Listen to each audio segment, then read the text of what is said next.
स्थापकाय च धर्मस्य सर्वधर्मस्वरूपिणे अवतारवरिष्ठाय रामकृष्णाय ते नमः. Namaskar to all of you. Welcome to the study of Bhagavad Gita. We are studying the 15th verse of the second chapter. Before entering to the proper subject, we shall chant one of the meditation verse of Bhagavad Gita. Om Vasudevasutam Devam Kamsachanuramarthanam Devaki Paramanandam Krishnam Vande Jagadgurum.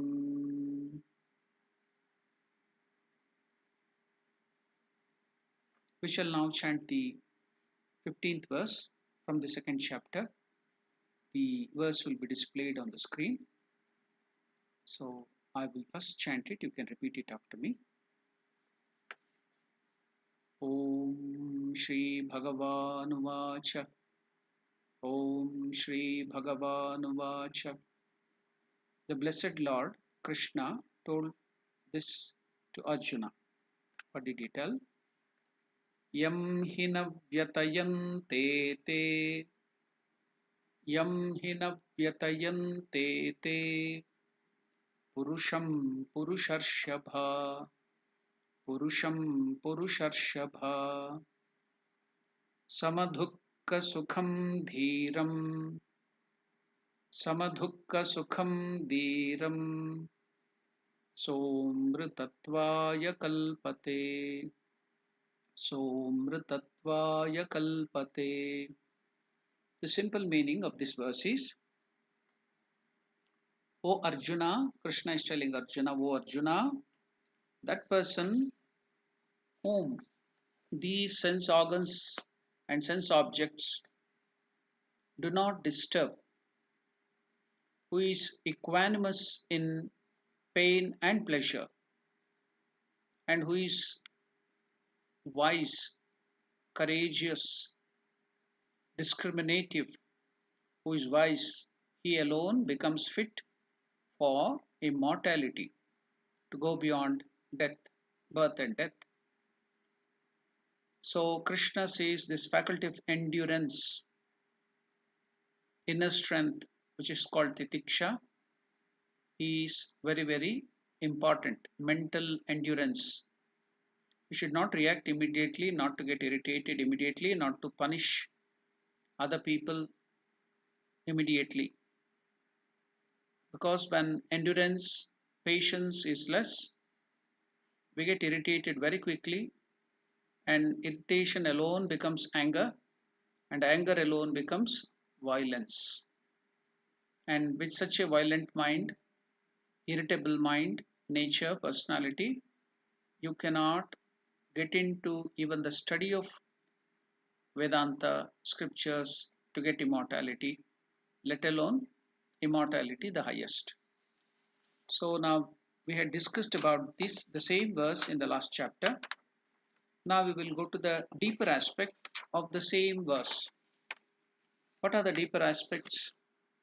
Now we have to understand that Krishna in Bhagavad Gita, especially now we are discussing the 15th, in the 15th verse, in the 12th verse, in the same chapter, 13th, 14th, he is giving us, because this is Sankhya Yoga, this is Gnana Yoga. The second chapter is called Sankhya Yoga or Gnana Yoga. So the knowledge of Paramatman, knowledge of God or the Atman which is present in us, what is our real nature? He is explaining about that from the standpoint of highest truth, the truth from the highest standpoint. That's called Paramarthika Satya. There are two truths according to Bhagavan Shankaracharya, that is Paramarthika Satya and Vyavaharika Satya.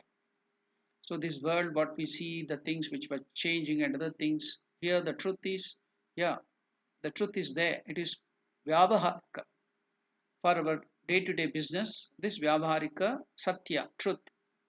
But Paramarthika, the highest truth, that will not change at any time due to any external conditions. It doesn't change. So that is Paramarthika Satya. So here Krishna in this up till this verse is discussing about the nature of Atman or Paramatman or our own real nature. It is Atman and Paramatman is not something somewhere sitting in the sky or somewhere unseen. It is our own real nature. So of every one of us, and Krishna's contention is when you take the real nature, your real nature, now God or Atman or Paramatman or Parabrahman, in reality you, is Akarta. It doesn't have the sense of agency, doership. Our Atman, our real nature, doesn't do anything. This body mind complex combined with the nature, Prakriti, is the thing which everything we are doing, all the performance, actions, everything, desire, so many other things happening in the world. In itself, from the highest standpoint, your real nature, our real nature, that is Atman, is Akarta, no doership. He is not the doer. Then, so therefore, it does not do any action. Therefore, Arjuna, as Atman, from the highest standpoint, you are, though you may be killing, you may be fighting, in reality, you are not fighting this war, you are not killing anyone. Similarly, you are afraid because of the attachment, raga, that you will be killing your own kith and kin, your own grandsire Bhishma, your own teacher Drona, etc. But in reality, they are all Atmaswarupa, Parabrahma Swarupa. And they cannot be killed by you. You think you are only destroying their external body. Now, to understand that, then you may wrongly interpret that, oh, then anybody can go and kill anybody. So then you tell, I have not done it or I have not killed anybody.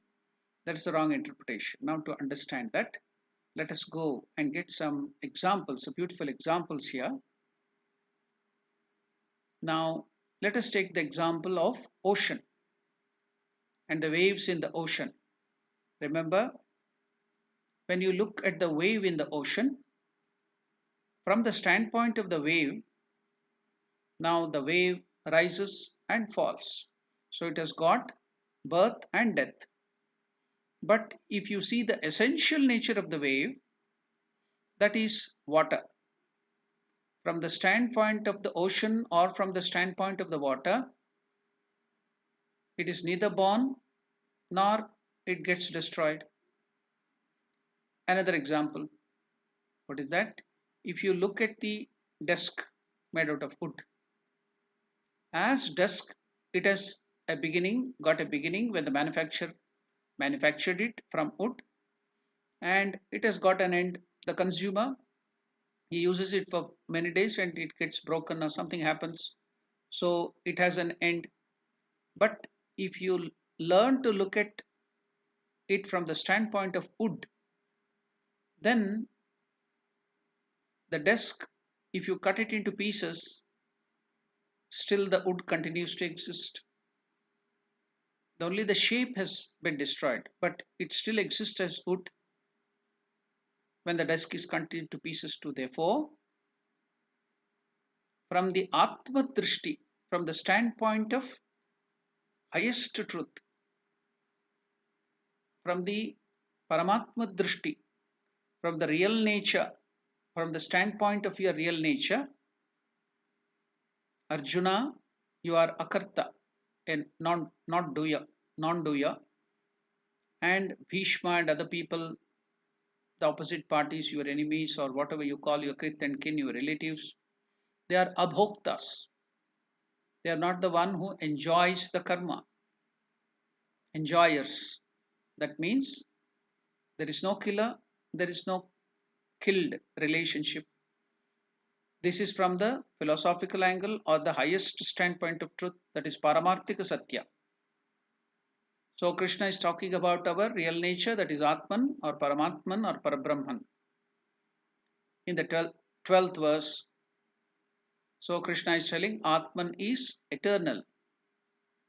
Eternal means it was in the past, it is in the present, and that will be in the future also. The same nature of Atman is told about in the next verse, 16th verse too. We will go to that afterwards. Now, whenever you look, whereas when you look at the Anatman level, from the standpoint of this world, Vyavaharika Satya, this world, this external nature, our internal nature, this body, mind complex, and the external things, the sense objects and senses, from the Anatman level, from the worldly level, from this standpoint of the world, that is Vyavaharika Satya, the Anatman is subject to change, modifications. So that is what Krishna is telling in the last chapter, the 14th verse. Matra sparshastu kaunteya shitoshna sukha dukkadaha. They are ephemeral. The when our senses come into contact with the sense objects, the external world, it gets the dual experiences, good and bad, success and failure, heat and cold, all those things. Matra sparshastu kaunteya. It will give you joys and sorrows, all those things. They are agama apaino anityaha. They are not eternal, they are ephemeral. They come and go. So that is the nature of this Anatman. The nature of the Atman is eternal, unchanging, no sorrow, nothing. But the nature of Anatman is ephemeral, changing, so much of modifications. It will come and go, favorable, unfavorable dualities will be there. So when our senses come into contact, then it will give you pleasure, pain, heat and cold, and all the type of experiences, favorable, unfavorable condition. So it is transitory. This body mind complex is ephemeral. You cannot expect a immortal body. Now Atman, that is our real nature within, which is within this, is eternal, immortal. Your real nature is immortality. But this body, which I am now presently identifying, my individuality, that is ego, then mind, the intellect, the memories, and the body mind complex is ephemeral. It goes on changing. You cannot expect a immortal body.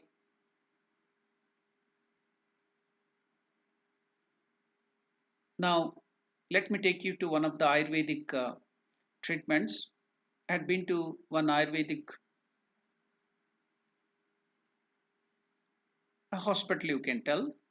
One Ayurvedic doctor who studied in our institution is running that in in between Mangalore and mm, it's very near to Gokarna, on the bank of the Arabian Sea. It is just on the from that hospital. You can't call it a hospital. Ayurvedic center, very big, more than 10 acres. It's in a place called Kadale. So there is an Ayurvedic center there. It is just on the bank of the sea, Arabian Sea. Beautiful location. So there, that Ayurvedic doctor is constructing so many special houses where there will be circulation of air, but there will be no sunlight entering it. Why was that? I asked the doctor. I had gone there to visit and see.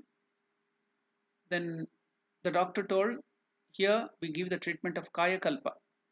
What is this Kaya Kalpa?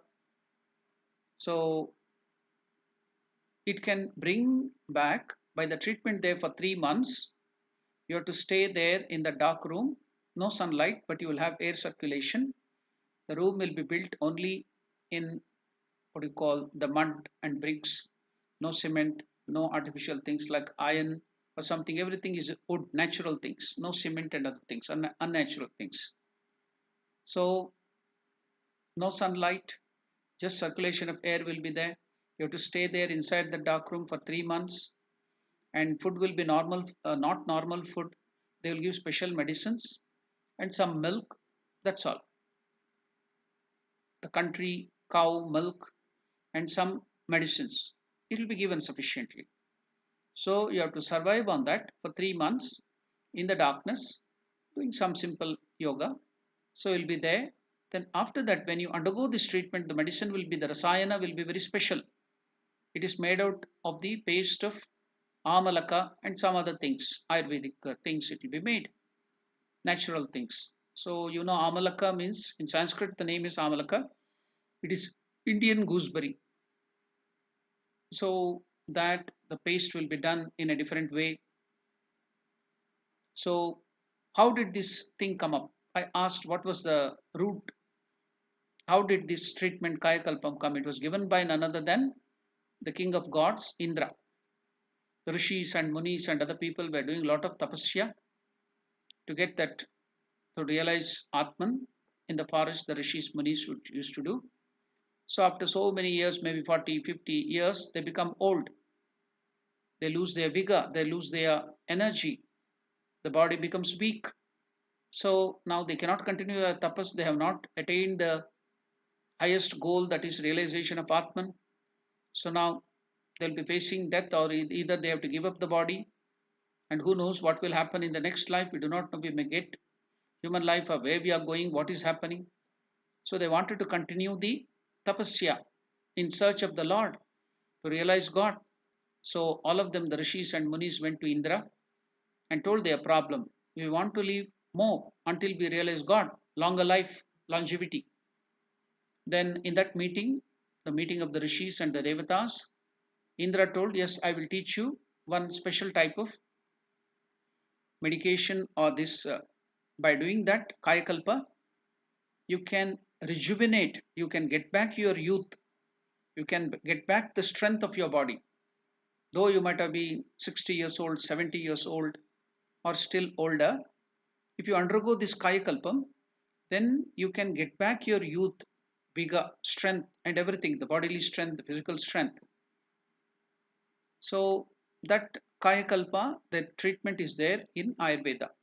So the doctor knew that, and they, some of the people, but you should be in a position to do that. The preparation of the medicine is also very, very difficult. But you should note that it is not, you will not get eternal life. When your Aisha is over, you have to die. One or the other day, after realization, you have to give up this body. Nobody can be permanently having this body. Whatever is a compound has been made out of this Panchabhutas combination, it has to disintegrate. You cannot live permanently. But it will increase your longevity, that's all. Suppose you have to, your body becomes old and you cannot do, now you get back the strength and you can continue living a little more. It will extend your life. That's called Kayakalpa. So it's a very difficult process of making the medicine also. Not only the person, the person who goes to get that also has to undergo a lot of difficulties, like 3 months without normal food, not coming out of that room, that special room, only, what do you call, in the dark room. You should stay there for 3 months. You will have air circulation, everything will be there, no windows, but air circulation will be there. It will be done in such a way. Then you have to take only this medicine, that is sufficient. You will get sufficient strength, milk, and that paste of milk, that rasayana, not paste of milk, paste of that amalaka. It increases your longevity. So you know that, you can know what is this amalaka. One of the triphala, in the triphala churna, this amalaka is one of them. Very, very good medicine. It has lot of vitamin C and so many other good things. So paste with other things, it will be done. It will be sufficient for you to keep healthy and living for 3 months. You will not die out of hunger or anything. There will be sufficient strength and other thing, nutrition being given in that medicine. But that's all, milk and that thing. With that you have to survive. So to make this medicine while you are getting it is also very difficult.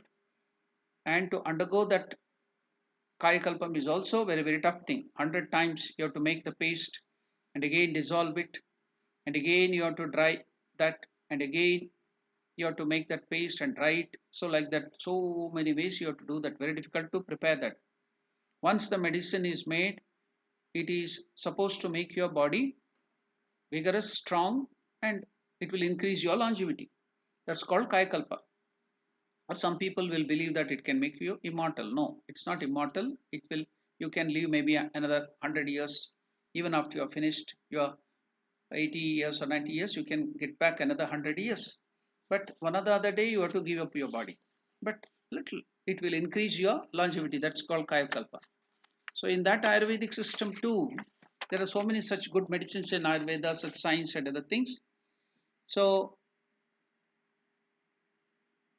body, you can increase it, but increase the longevity, strength, but it has to die one or the other day. So it can't be made immortal. The body cannot be made immortal. So if the people who have done that medicine or who have given that medicine, if that was true that they will become immortal, the body will be there permanently, then what happened to the people who have found out that medicine? They are dead and gone. So the medicine is working to increase your longevity. You can stay more, but not permanently. So there too, the body has to disintegrate. You will die. So now this is anatman. The body mind complex will disintegrate. It is not at all permanent. It is ephemeral. That's why there is a, you can see the old Egyptian pyramids. Inside that, the mummies of the pharaohs, the kings and other people were kept mummified with special medicine, the body, to keep that body not to get disintegrated. You can find, if you go there, you can find those mummies. Their thought was that this body will, this will come back and they will come back to life. The body should be preserved. Even now, some people have such thought in future. Some of the people in the Western countries, they think that a day will come when you will find the medicine by which you can give back the life to the dead people, or taking that medicine you can live eternally. And they, after the death too, they preserve the body with, by spending millions and millions of dollars. Their kith and kin will be waiting that that person can be revived back. But until now, no such thing has happened. But we are spending simply wasting the money. So the body will never come back. So we will not live eternally with this body. We are going to live eternally as Atman, not as body. So Lord Krishna says, do not waste your time, money, energy. This body has come out of the Panchabhutas and it has to disintegrate. It will die. It will have to go back to the Panchabhutas, the original elements from where it came back to. It is better it goes back, so that the next generation of people will have space to live comfortably in this world. Otherwise, imagine we all continue to live generation after generation, and what will happen to the new generation which is coming up now? Now they will think, who is this person from the 12th century or from the 10th century? But still, that fellow survives. What will happen? If things happen like that, then the world cannot exist. So this has to disintegrate. And therefore, Anatman is ephemeral, impermanent. Anatman has to go. It has to change. Do not try to change the fact. Then what am I supposed to do? Because the nature of that Anatman is impermanent and it will change. So what shall I do now? How shall I withstand the pain? How shall I don't want to give up this body. Now, what is the only thing left is change your attitude. That's what Lord Krishna is telling through all these shlokas. And what is that change in attitude? Accept that the Anatman, that is this whole world, external world, and this body mind complex, has to go. This is not only with regard to the body, regard to the mind, ego, your individuality, but with regard to everything in creation.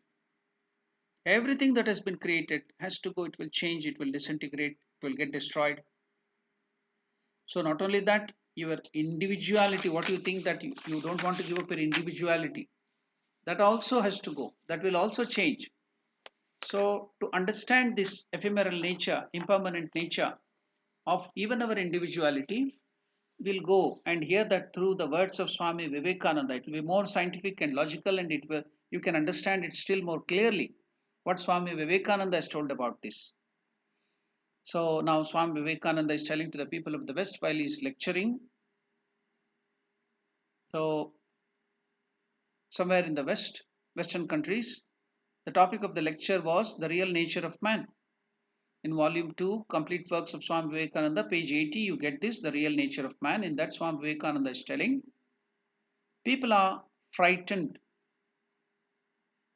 when they are told this, especially the Western people. They don't like of idea of giving up this individuality. They want to maintain this individual nature. So they are frightened when they are told this. They will again and again ask you if they are not going to keep their individuality. Now Swami Vivekananda asks the questions, what is individuality? What is individuality according to you? What do you think of individuality? I should like to see it. I should like Swami Vivekananda is telling I should like to see that individuality. Where is your individuality? Beautifully explains, Swami Vivekananda explains, a baby has no moustache.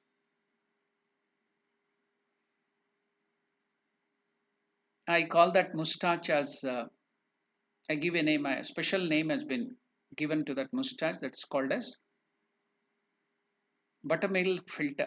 When you are drinking the buttermilk and other things, there will be some things there to filter that you need the moustache. Everything will go to the beard and moustache. So a baby has no moustache. When he grows to be a man, perhaps he has a moustache and a beard. So if he grows a moustache now or a beard, his individuality would be lost if it were in the body. Now another example Swami Vivekananda is giving, if I lose one eye, or if I lose one of my hands or legs or something, my limbs, or nowadays they will donate the kidneys, they may give even liver transplantation, heart transplantation. So many transplantation have come. So artificial things also will be inserted. So if I lose any of my organ, a eye or a hand or a leg or whatever, if my individuality was in the body, it would have, if it were in the body, then I would have lost my individuality. Okay, if it is in my nature, if it is in my habit, then a drunkard should have not given up drinking because he would lose his individuality. A thief should not become a good man because he would thereby lose his individuality. No man ought to change his habits for fear of this. So there is no individuality. Swami Vivekananda now concludes, he brings into a beautiful conclusion. What is that beautiful conclusion? Swami Vivekananda tells, there is no individuality except in the infinite. What is that infinite? God. And what is that? Your own Atman, the Paramatma Swarupa which is within you. That is infinite. That is your real individuality. That will not change. So where is the question of fear then? That is the only thing. The rest, everything, your habits, your body, your mind, your memory, your limbs, everything will change. It will get destroyed. That's not your individuality. So don't be afraid of losing your individuality, your ego, your character and other things. They are impermanent. It's going on changing. But real individuality according to Swami Vivekananda is your real self that is infinite. That is the only condition which does not change. Infinity is the only condition, that is Atman, your real nature, that does not change. Everything else is in a constant state of flux. Neither can individuality be in memory. Even memory cannot be your individuality. Suppose on account of a blow on the head, I forget all about my past. Then have I lost my individuality? I am gone. I do not sometimes I do not remember 2 or 3 years of my childhood. And if memory and existence are one, then whatever I forgot is gone. So that part of my life which I do not remember, I did not live, is it? That's very narrow idea of individuality. So they are ephemeral. It is bound to change. We are not individuals yet. We are struggling towards individuality. That is Atman, to know our real nature. That is what Krishna is trying to help us, show us the path to that, to show us, give the knowledge of the real individuality, that is Atman, Paramatma Swarupa, your true nature. We are all struggling towards that. And now Krishna through Bhagavad Gita is helping. Swami Vivekananda is also helping us. That is the infinite, that is the real nature of man. He alone lives whose life is in the whole universe. Now Vivekananda puts it in a different way too. He alone lives whose life is in the whole universe. And the more we concentrate our lives on the limited things, the faster we go towards death. So the more we concentrate our lives in the limited things like this body mind complex, then the more faster we go to death, the more trouble then. That's why we suffer. That is suffering, that is sorrow. That's why we are facing all these suffering and sorrows and miseries. Those moments alone we live when our lives are in the universe, in infinity, in others, and living in this little life is death, simply death. And that is why the fear of death comes. Now you have come to know why the fear of death comes. The fear of death can only be conquered. How can it be conquered? Vivekananda is giving you the method. The fear of death can only be conquered when man realizes that so long as there is one life in this universe, he is still living. What a wonderful way Swami Vivekananda is putting it. Those moments alone we live when our lives are in the universe, in others, and living this little life is death, simply death. That is why the fear of death comes. The fear of death can only be conquered when man realizes that so long as there is one life in this universe, he is still living. When he can say, I am in everything. See, that is the real nature of your Atman. That is God, that is Parabrahma Swarupa, Paramatma Swarupa, that is you. I am in everything, in everybody. I am in all lives. I am in the universe. Then alone comes the state of fearlessness. Then miseries goes. Then the fear of death goes. To talk of immortality in constantly changing things is absurd. Says an old Sanskrit philosopher, it is only the spirit, that is Atman, that is the individual, because it is infinite. No infinity can be divided. Infinity cannot be broken into pieces. It is the same one undivided unit forever. And this is the individual man. That is you. That's your Atman. That is your real nature. That is what Krishna is trying to explain it to you. That will not change. That cannot be killed. Oh Arjuna, don't be worried.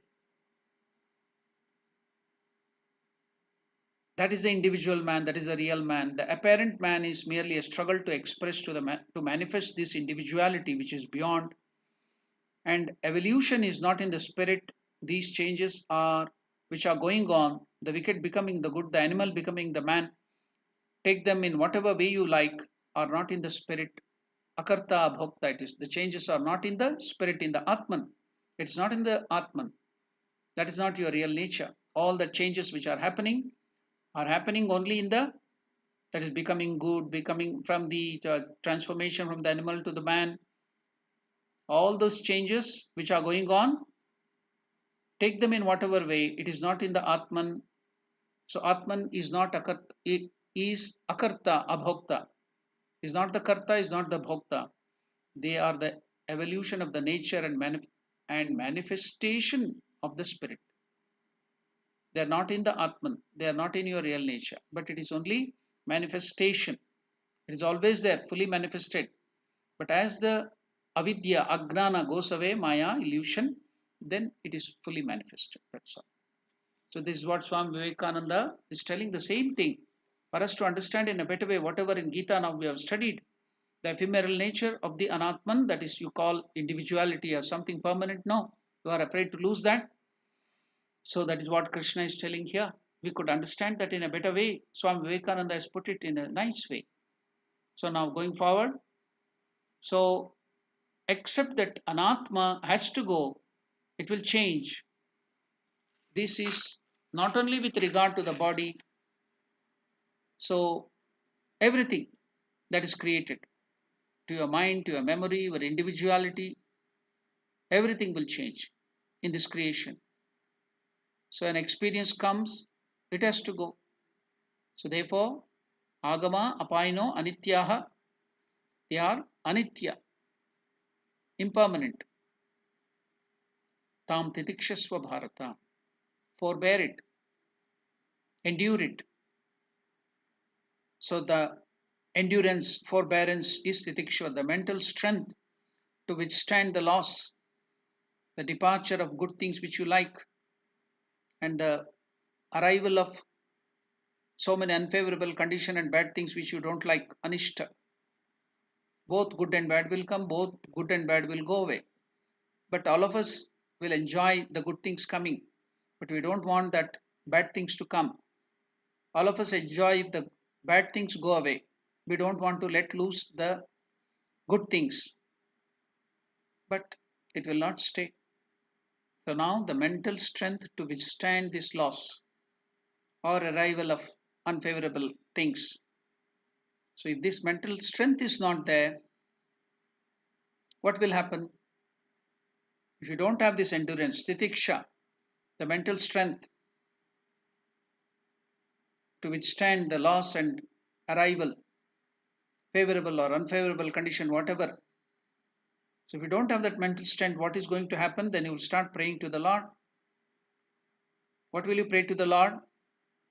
You will start asking the Lord to change his laws of the universe you want to change. Suppose if you throw a stone upwards, it will come down due to gravity. Now you will pray to the Lord to change this gravity and it should go up. So like that you will want to change the whole laws of this universe. You will start praying to the Lord according to your convenience. Each person praying for his own changes. If everyone asks the Lord in his prayer to change the laws, what will happen to this world? The universe cannot survive. The whole thing will go pell-mell. There will be chaos because each one will start asking his own convenient law. So, what is endurance? Never pray to Lord to change the law, change the world. Pray to the Lord for the inner strength, the strength to endure all these things, the strength to endure all the miseries, the coming and going, the dualities, heat and cold, pain and pleasure, everything, to withstand that, the mental strength. So pray to the Lord for that. Sahana Shakti, Titiksha, the inner strength, so that I can accept any arrivals, good or bad, pleasure or pain. I can also accept departures. Everything that comes has to go. So you should not be worried. People will go, things will go. People whom you like, your kith and kin, your father and mother, your wife and children, everybody has to go. You also have to go. So now those departures will not harm you. So pray to Lord for that mental endurance, the strength. You cannot change that. So and that is called titiksha. And Krishna says without titiksha, self-knowledge or immortality is not possible. Moksha, liberation, everything is not possible if you don't have that endurance, that titiksha, the equanimity of the mind. Moksha also, liberation is also not possible. Therefore, in this 15th verse, Krishna is telling, Yam hinam vyatayante te, purusham purusharshaba, sama dukkha sukham dhiram somratatva yakalpate. That purusha, that man, that person, man or woman or anybody, is dhiraha, is courageous, is bold, is very strong. That human being is really an intelligent one. Here in this context, we have to take it as a man of wisdom. Courageous dhira means here in this context, it is a man of discrimination, viveki, who has viveka, who has wisdom, an intelligent man. Dhiraha. In this context, we have to take as the intelligent man means discriminative man. Now, what is this discriminative man, viveki? Dhiraha. What is discrimination? Now let us see this prayer. Somebody made a beautiful prayer. O Lord, give me the strength to change what can be changed. O Lord, give me the strength to accept what cannot be changed. O Lord, give me the wisdom to know the difference between, O Lord, give me the wisdom to know the difference between what can be changed and what cannot be changed. Otherwise, what are we going to do? We will accept what can be changed. With our effort, we can change something that we will simply accept without putting in any effort. There are many things for which remedies are available. So when remedies are available, we do not blindly accept that situation. Put forth your efforts and change. And what we people do, where things cannot be changed, they put forth lot of effort and waste their time and strength. And where it could be changed, they blindly accept it. And therefore, what is more important is the discrimination, the Viveka Shakti, the discriminative faculty has to be exercised. And you have to get that Shakti, the energy, the force, discriminative force, and get. Then such a person, that man of discrimination, wisdom, is called Dhiraha. He only can, who has gained this mental strength, mental poise, equanimity, endurance, titiksha, sahana shakti. So that is discrimination. To know what can be changed and what cannot be changed.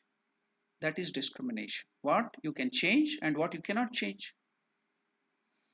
And what is the fact that cannot be changed?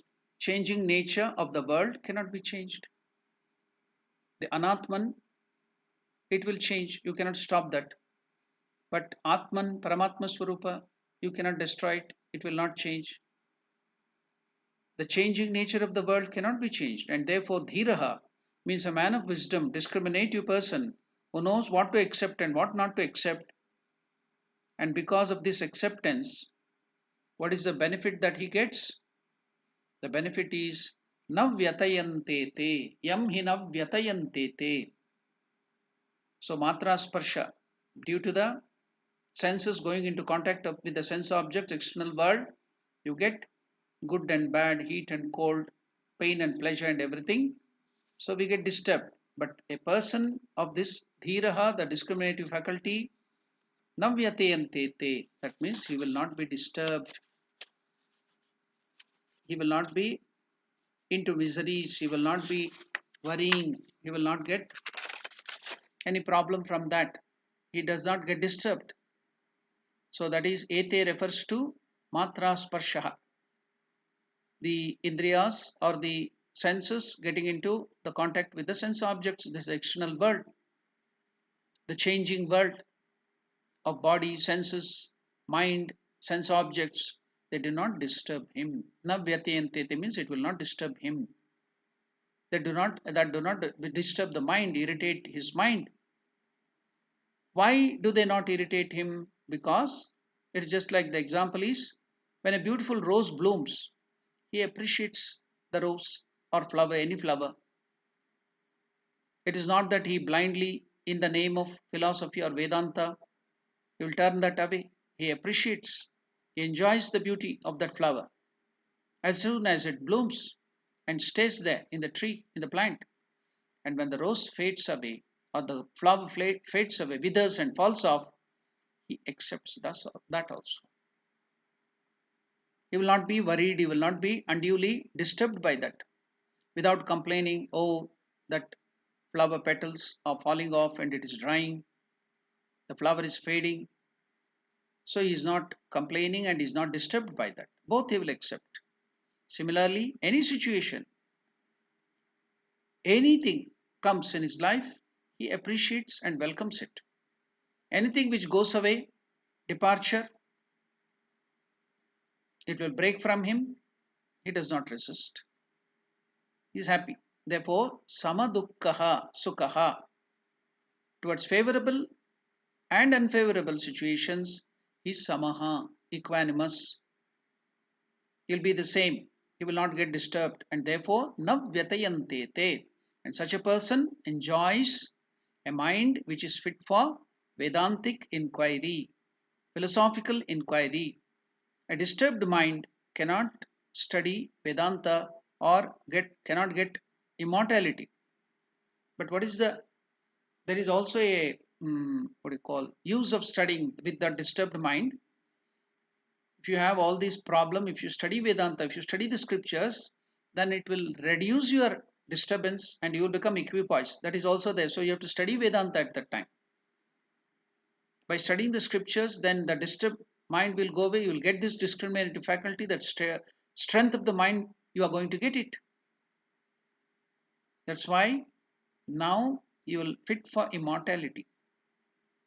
That is very, very important. A complaining mind, a irritating mind cannot probe into the truth of the yourself, Atman. Therefore, Krishna says, Saha, such a tough mind, Dhiraha, which has got a shock absorber in itself.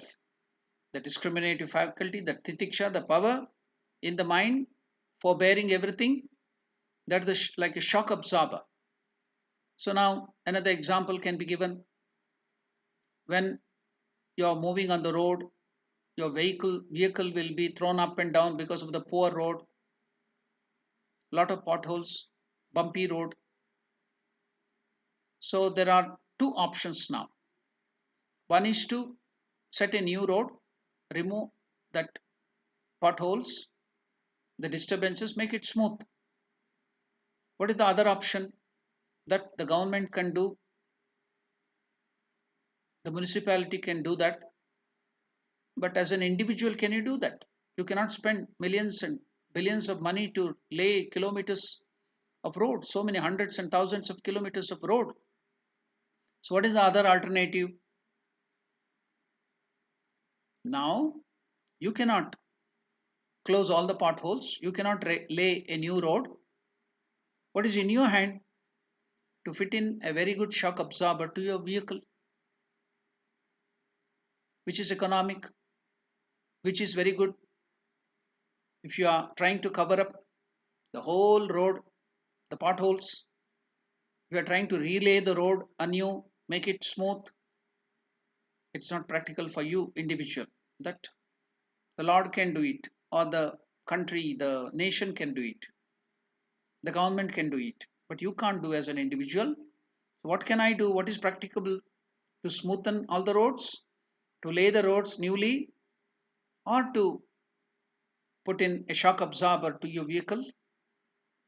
Similarly, you cannot change the people, the person around you, the situation around you, the arrivals and departures, the sense objects, this world, you cannot change. Can you change your neighbor? Can you change the taxi driver, the combi driver? Can you change the conductor, bus conductor? Can you change so many people, your boss? Can you change your father and mother? Can you change your wife? Can you change your husband? Can you change the children? No. You cannot change their character, their behavior. But what can you change? You can do one thing, put a shock absorber in your mind, just like into the vehicle, so that the car will not violently shake. Mind will react. There will be ups and downs while traveling. Your mind, there will be the jealousy, anger, hatred, everything coming, but it is manageable. You have the inner strength. You have that titiksha endurance. So you can manage it. That is the shock absorber here, the discriminative faculty, that equanimity of the mind, not navyatayantete, that will not allow you to get derailed. Though there will be bumpy road, potholes, everything, there will be disturbances in your life. There will be so many difficulties coming in your life. But if you have this faculty, the discriminative faculty, become a dhira, then If you have equanimous mind, calm mind, then it will not disturb you. So put in the shock absorber, change that, change your attitude. What is that change in attitude? Yes, the anatman will change. This pleasure and pain will come, accept it, and departures also accept it. That faculty, that strength is called here titiksha, endurance. Mind may be reacting, everything will be there, but it is manageable. So we are not talking about total freedom from reaction. We say that it will be in a manageable position. Emotions will be there, difficulties will be there, but it is in your control. And what is meant by the manageable reaction? Where the intensity is lesser. Anger will be there, jealousy will come, the thought, so such thought will come, but it will be in your control. You can understand, you can discriminate and set it aside. Your mind will be remaining calm. So into the river, into the ocean, so many rivers will come. But will it disturb the ocean? The ocean will be still calm and quiet. So many rivers will come and join from different countries. So many rivers will come. So much of rain will come. So much of wind can come to the ocean. But can it disturb the ocean? Go into the ocean and it is calm. That's all. Just like that, the Atman. So if you know the nature of Atman and Anatman and learn this titiksha to accept it, all the situations, if you make your mind equanimous, equanimity is there, then nothing can disturb you. It will come. There may be some changes, there may be a little disturbance, but it is manageable, it's in your control. So then you will not break things, you will not kill people, you will not hurt people, you will not be harsh, you will be not breaking things, shouting at people. You can, it's manageable, it is controlled. Intensity is less, duration is also less. So there is a Sanskrit saying, what is that? Uttame kshanakopasyaat, madhyame gatikadvayam, adhame syat ahoratram, papishte maranantakaha. So in the Uttama Purusha, a person, a human being, man or woman, a evolved person, anger will come, but it is kshanakopasya. It will be there a moment and it will disappear. As Ramakrishna Paramahamsa tells in his gospel, the anger of a sadhu, the anger of a good man, a god man, it is just like the line drawn on the water. Yeah, then it looks as if you have drawn a line on the water, but will it be there? It simply goes off. On the river, you draw a line. It is just for a second. So like that, the anger of a evolved person is just kshanakopasya, just a moment. It comes in a moment and it will recover. Madhyame ghatikadvayam, the mediocre person, yes, he is on the path to realization. He is not yet reached. He has not become evolved. So that is mediocre person. It will, the anger and other disturbances will last for 1 or 1.5 hours, roughly.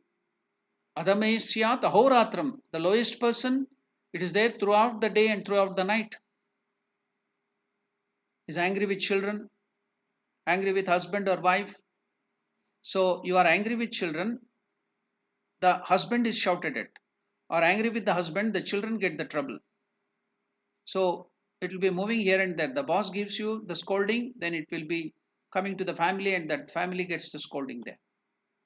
So the Adama, the person, the lowest evolved person, it will be there days together or months together.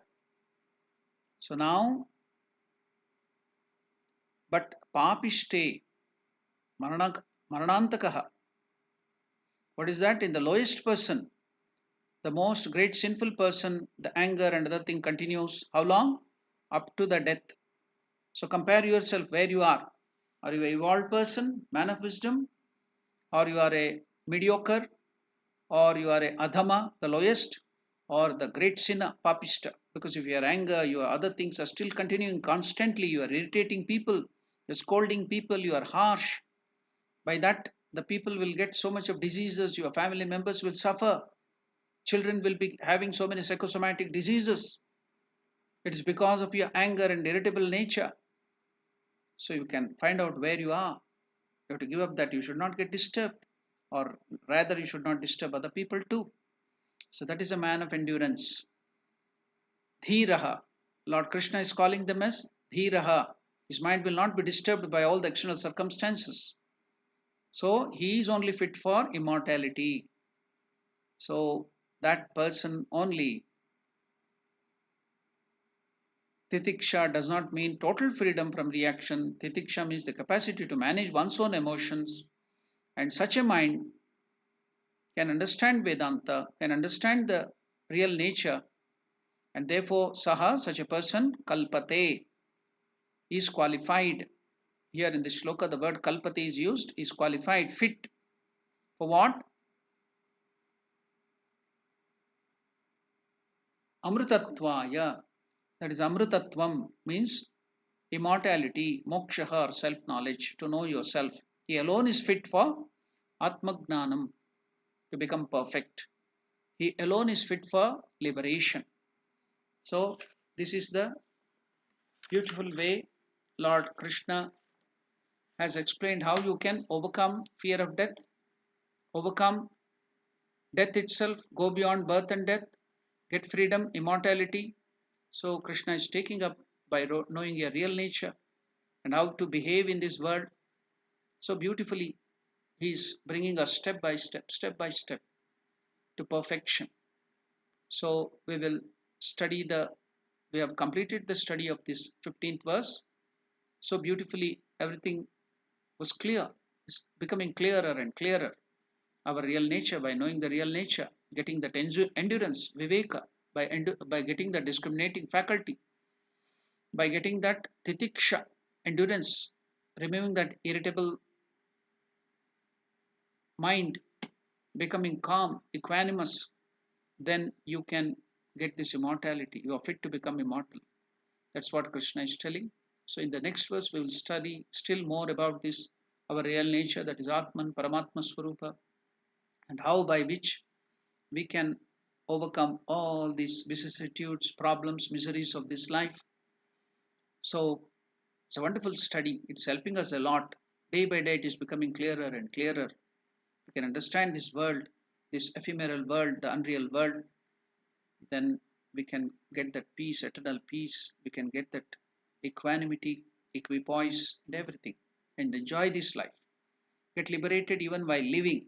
We need not wait for peace after death, but even now, even while living, even this second, in this moment, you can enjoy peace and bliss. So that is what Lord Krishna is taking us through Arjuna. So we'll meet again to study the next verse, that's the 16th verse. So thank you to everybody. Namaskar. We will end this session by chanting one meditation verse of Bhagavad Gita. Om Mukam Karoti Vachalam Bhangum Langhayate Girim Yatkripatamaham Vande Paramanandamadhavam. Om Shanti Shanti Shanti. Harihi Om Tat Sat. Shri Ramakrishna Arpanamastu.